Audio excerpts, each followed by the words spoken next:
జ్యోత్స్నని ఎవరో కిడ్నాప్ చేశారని సుమిత్రతోటి కార్తీక్ చెప్తాడు. ఇక సుమిత్ర కంగారుగా జ్యోత్స్నని ఎవరు కిడ్నాప్ చేశారు? ఇప్పుడు తను ఎలా ఉంది? అని ఏడుస్తూ ఉంటుంది.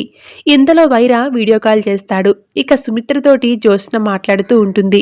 ఎవరమ్మా నిన్ను కిడ్నాప్ చేసింది? అని సుమిత్ర కంగారుగా అడిగేసరికి వీళ్ళెవరో నాకు తెలియదు మమ్మీ. మొఖాలకి మాస్కులు వేసుకుని ఉన్నారు. వీళ్ళు నన్ను బతకనివ్వరు. బావా నన్ను కాపాడు బావా ప్లీజ్. నా పెళ్లి చూడాలని నువ్వు అనుకున్నావు మమ్మీ. కానీ అది నెరవేరుతుందో లేదో. నీ ప్రాణాలను మాత్రం నేను కాపాడగలిగాను. కన్న కూతురుగా నీ రుణం తీర్చుకున్నాను అంటూ ఎమోషనల్గా మాట్లాడుతూ ఉంటుంది జ్యోత్స్న. ఇక వీడియో కాల్ కట్ చేస్తాడు వైర. దాంతో మరింత టెన్షన్ పడుతూ ఉంటుంది సుమిత్ర. ఇక తరువాత వైర నార్మల్ కాల్ చేస్తాడు. కార్తీక్ ఫోన్ లిఫ్ట్ చేసి స్పీకర్ ఆన్ చేస్తాడు. నీకు ఏం కావాలో చెప్పు అని సుమిత్ర అంటే ఒక 30 కోట్లు కావాలని వైర డిమాండ్ చేస్తాడు. మొత్తం అంతా క్యాషే కావాలి. అది ఎక్కడికి తేవాలో చెప్తాను.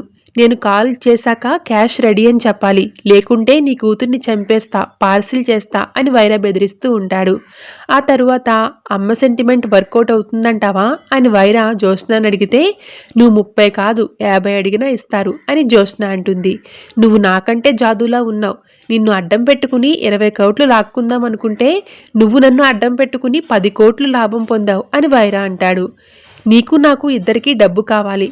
నువ్వు కిడ్నాప్ చేశావని నేనెందుకు వర్రీ అవ్వడం?